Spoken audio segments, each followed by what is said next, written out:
बहुत समय पहले की बात है। केशवनगर राज्य में एक राजा विक्रम रहते थे, जो बहुत ही दयालु राजा थे।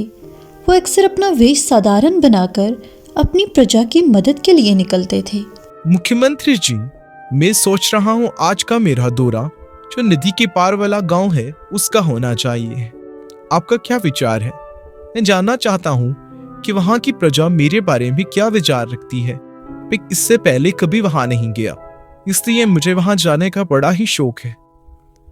राजा विक्रम क्योंकि दयालु राजा थे, तो वो अपने राज्य के हर गांव का दौरा करते थे। इस बार वो एक नए गांव में जा रहे थे, जहां इससे पहले वो कभी नहीं गए। उनका घोड़ा भी अक्सर उनके साथ जाता था। इस बार भी उनका घोड़ा उनके साथ जंगल तक आया। अरे मेरे शानदार और शाही घोड़े, तेरा मेरा साथ बस यहीं तक था। यहाँ से आगे मुझे अकेले ही जाना होगा। अगर तुम मेरे साथ गए तो मैं देखकर सभी लोग समझ जाएंगे कि ये शाही घोड़ा है और शाही घोड़े के साथ उसका राजा है। इतना कहकर राजा विक्रम अपने रास्ते पर निकल पड़े और उनका घोड़ा वापस पलट गया। एक साधु अपने ध्यान में बैठे हुए थे कि अचानक से वहां से राजा विक्रम गुजरे। राजा विक्रम भी अपने ही कुछ सोच विचार कर रहे थे। उन्हें साधु पर नजर नहीं पड़ी, मगर जब साधु की नजर राजा विक्रम पर पड़ी तो वो उनसे कहने लगे, अरे दुष्ट, तुझे नजर नहीं आता एक साधु अपनी प्रशंसा में बैठा है और तो उसके सामने से खामोश गुजर कर जा रहा है। तुझे इसका दंड अवश्य मिलेगा। क्षमा कीजिए साधु महाराज, मैं कुछ अपनी ही सोच विचार में था, मुझे आप नजर ही नहीं आए। मैं क्षमा चाहता हूँ साधु। अरे किस अहंकार पे था तू? तुझे एक साधु अपनी प्रशंसा में नजर नहीं आया तो तुझे क्या नजर आएगा? मैं तुझे श्रापित करता हूँ, मैं तुझे श्राप देता हूँ। तू जब तक मेरे 3 सवालों का जवाब नहीं तलाश करेगा तू अपने घर को वापस नहीं जा सकेगा। मेरा पहला सवाल है, सबसे बड़ा पहलवान कौन है? और दूसरा सवाल है, हम किसके भाग्य का खाते हैं? और मेरा तीसरा सवाल है, जो अपनी बात से करता है उसका क्या अंजाम होता है?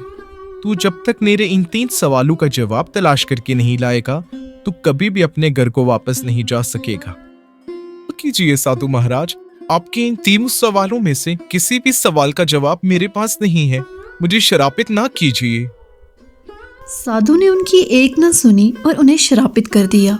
राजा विक्रम वहां से खामोशी से चले गए और रास्ते में चलते हुए खुद से कहने लगे, ये साधु ने मुझे कैसे सवाल तलाश करने को दिए हैं और मुझे क्यों श्रापित किया है? अरे साधु का शराप नहीं लग सकता, क्योंकि साधु महाराज ने तो मुझे कहा है तुम अपने घर को नहीं लौट सकते। पर मेरा घर तो नहीं है, मेरा तो महल है। बेहतर यही है यहाँ से सीधा मैं अपने महल को चला जाता हूँ। महाराजा विक्रम जिस जंगल से अपने महल को लौट रहे थे, उसी जंगल में एक विशाल बरगद का पेड़ था। इस पेड़ में एक बिल था जिसमें एक सर्प रहता था, और उसी पेड़ के सामने एक और पेड़ था जिस पर एक बाज बैठा था। अरे ये बाज तो मेरी ही ताड़ में बैठा हुआ है, ये तो उड़ने का नाम ही नहीं ले रहा। तो क्या मैं यहाँ से बाहर नहीं निकलूंगा? अरे कहीं से राजा विक्रम आ जाएं, वो मेरी मदद कर सकते हैं, वो मुझे इस बात से जरूर बचाएंगे। अरे कोई सुन रहा हो तो राजा विक्रम को भेज दो, मुझे उनकी बहुत जरूरत है। आज तू निकल, मैं भी तेरी ही ताड़ में बैठा हुआ हूँ, आज तो तुझे अपना शिकार बनाकर ही रहूंगा। सर्प भी राजा विक्रम को पुकार ही रहा होता है कि राजा विक्रम उसी जंगल से गुजरते हैं। सर्प की नज़र राजा विक्रम पर पड़ती है, मगर वो उन्हें पहचान नहीं पाता और उनसे कहता है, ए बोले व्यक्ति, अगर तुम राजा विक्रम के महल की ओर जा रहे हो तो उन तक मेरा पैगाम पहुंचा दो, मैं बहुत मुसीबत में हूँ। ए तुम किस मुसीबत में हो? मुझे बताओ, मैं ही तो राजा विक्रम हूँ। क्या आप राजा विक्रम हैं? राजा विक्रम, मैं बहुत मुसीबत में हूँ। वो सामने देखिए, उस पेड़ पर एक बाज बैठा हुआ है जो मेरी ही ताड़ में बैठा है, मुझे उससे बचा लीजिए राजा विक्रम। हाँ तो इसमें क्या बड़ी बात है, मैं तुम्हें अपने साथ ले जाता हूँ, तुम चलो मेरे साथ। नहीं नहीं राजन, जब आप मुझे अपने साथ ले जाकर कहीं दूर छोड़ेंगे तो ये बाज मुझे देख लेगा और फिर वहीं पर बैठ जाएगा और मौका मिलते ही मुझे मार देगा। राजन, आप मुझे अपने पेट में स्थान दे दीजिए, मैं आपके पेट में बैठा रहूंगा और कहीं दूर जाकर आप मुझे बताना, मैं आपके पेट से बाहर आ जाऊंगा। राजा विक्रम क्योंकि एक दयालु राजा थे तो उन्हें सांप पर रहम आ गया। उन्होंने सांप की बात मान ली और सांप को अपने पेट में बैठने के लिए स्थान दे दिया। राजा विक्रम उसे अपने साथ लेकर कहीं दूर निकल पड़े। बहुत दूर एक नदी के पास आकर राजा विक्रम ने सांप को आवाज दी। ए सरपराज, अब आप बाहर आ जाएं मेरे पेट से। ये सुनसान वन है, इसने कोई भी बाज आपको परेशान नहीं करेगा। नहीं महाराज, मैं अब आपके पेट से बाहर नहीं आने वाला हूँ। क्यों भाई? आपने तो मुझसे वादा किया था कि आप मुझे आगे सुनसान वन में छोड़ देना। देखो महाराज, वादा तो मैंने आपसे किया था, मगर जो आनंद आपके पेट में रहने का है ना, वो बाहर कहाँ। अब मैं आपके पेट से बाहर कभी नहीं निकलूंगा। राजा विक्रम मन में सोचने लगे और आगे बढ़ने लगे कि बहुत ही दुष्ट सर्प है, अब इसके साथ क्या करूं। उसके जहर की वजह से राजा विक्रम के शरीर से कोढ़ फूटने लगा। राजा विक्रम चलते चलते एक झोंपड़ी में आ पहुंचे। वहां उन्हें रहने की जगह मिल गई।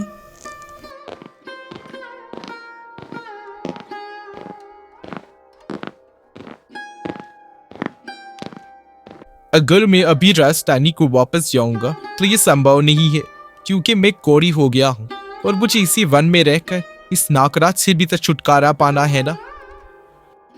राजा विक्रम एक झोंपड़ी में सो जाते हैं। उनके शरीर से कोढ़ टपकने लगता है और बदबू आने लगी, जो कि सर्प का जहर था। राजा विक्रम अब एक कोढ़ी की हालत में थे। अब इधर उन्हीं के समय एक प्रसिद्ध जनपद था श्रावस्ती, और श्रावस्ती नगरी के महाराज थे ताम्रध्वज महाराज, जिनकी 2 पुत्रियां थीं। राजा ताम्रध्वज बड़ा ही अभिमानी राजा था। फिर एक दिन उसने अपनी दोनों बेटियों से पूछा कि मेरी दोनों सपुत्रियां यहाँ मौजूद ही। मैं तुम दोनों से एक सवाल पूछना चाहता हूँ। बताओ मेरी बेटियों, तुम दोनों किसके भाग्य का खापी हो? ये सवाल सुनते ही राजा की एक बेटी डर कर बोली, मैं आपके भाग्य का खाती हूँ। जबकि राजा की दूसरी बेटी, जिसका नाम चित्ररेखा था, उसने जवाब दिया कि मैं किसी के भाग्य का नहीं खाती, बल्कि मैं अपने भाग्य का खाती हूँ। जवाब सुनकर महाराजा को बहुत गुस्सा आया। मंत्री जी, मैंने आपको बड़े ही उचित कार्य के लिए बुलाया है। मेरी बड़ी बेटी की शादी के लिए आप कोई महल बेची और मेरी छोटी बेटी चित्ररेखा की शादी के लिए कोई कोढ़ी या कोई लूला लहरा व्यक्ति देखिए। जल्द से जल्द इस कार्य को पूरा किया जाए। जो हुक्म महाराज। राजा ताम्रध्वज के मंत्री उनके कहने पर उनकी बड़ी बेटी का रिश्ता एक महल में कराए और छोटी बेटी चित्ररेखा के लिए ऐसा वर ढूंढने के लिए निकल पड़े।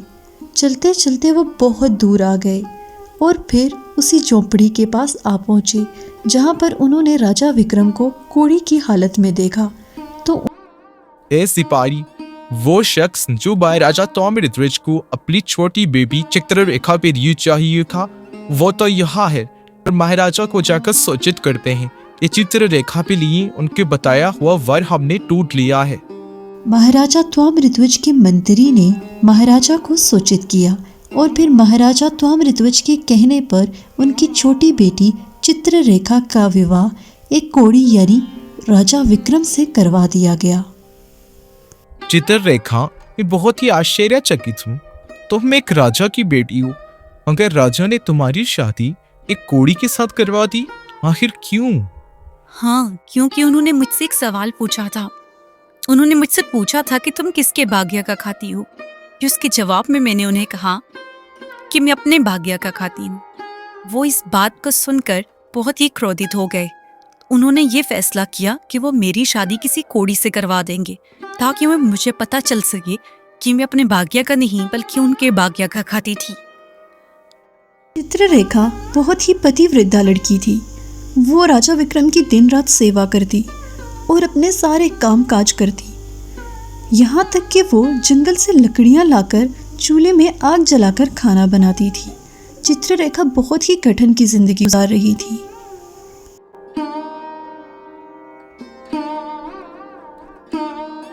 यह साधु की श्रापित करने की वजह से हुआ है।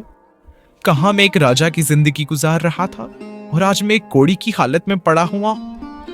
समय ने मुझे कहां से कहां ला दिया। अरे, साधु के पहले सवाल का जवाब तो यही है। समय सबसे बड़ा पहलवान है जिसने मुझे एक राजा से पटक कर एक कोड़ी बना दिया है। मुझे उसके पहले सवाल का जवाब तो मिल गया है। एक दिन राजा विक्रम बाहर धूप में सो रहे थे, कोड़ी की हालत में थे और बहुत बदबू आ रही थी। साथ ही चित्ररेखा बैठी हुई थी। चित्ररेखा अपनी परेशानियों में बैठी हुई थी कि अचानक से वहाँ से एक सांप गुजरा और वो राजा विक्रम के पेट के अंदर जो सांप था उसे पुकार कर कहने लगा, गोश्त, तुझे शर्म नहीं आई? इस राजा ने तो तुझे बात से बचाने के लिए अपने पेट में स्थान दिया था, मगर तूने तो अपना वादा ही तोड़ दिया। कुंडली मारकर उसके पेट में बैठा हुआ है। अरे, तुझे तो डूब मरना चाहिए है।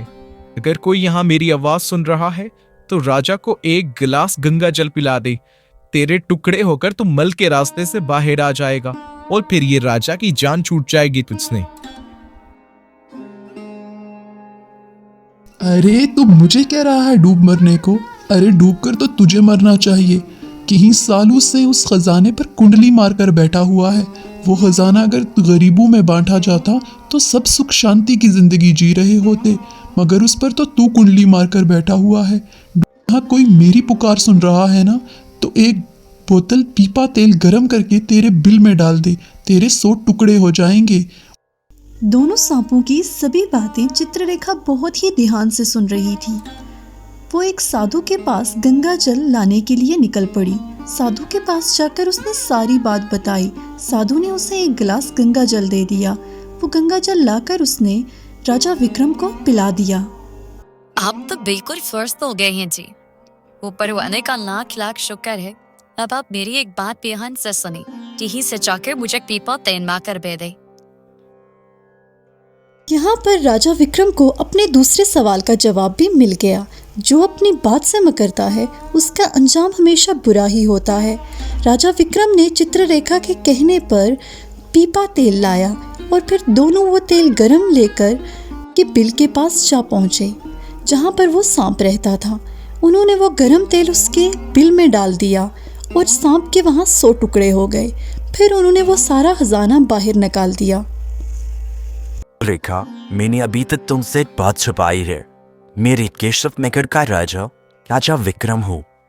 मैं इस हालत में एक साधु के शराब की वजह से पहुंचा था। उसने मुझे जिन 3 सवालों के जवाब तलाश करने को दिए थे, उन्हीं तीनों सवालों का जवाब मुझे मिल गया है। हम सब अपने भाग्य तक खाते हैं और ये सब तुम्हारा अपना भाग्य है। अब राजा विक्रम समझ गए थे कि वो शराब से मुक्त हो चुके हैं और वो अपने महल जा सकते हैं। उन्होंने चित्ररेखा से कहा कि हम अपने महल केशव नगर चलते हैं, मगर चित्ररेखा ने मना कर दिया कि नहीं, इस खजाने से यहाँ पर एक दूसरा महल बनाया जाए ताकि मैं अपने पिताश्री को ये बात बता सकूं कि उन्होंने जिस जंगल में मेरी शादी करवाई थी, मेरे अपने भाग्य से मैंने वहाँ पर महल बनवा दिया है, ताकि उन्हें भी इस बात का एहसास हो। और फिर चित्ररेखा ने उसी जंगल में अपना शानदार महल बनवाया और फिर अपने पिताश्री को अपने महल में आमंत्रण किया।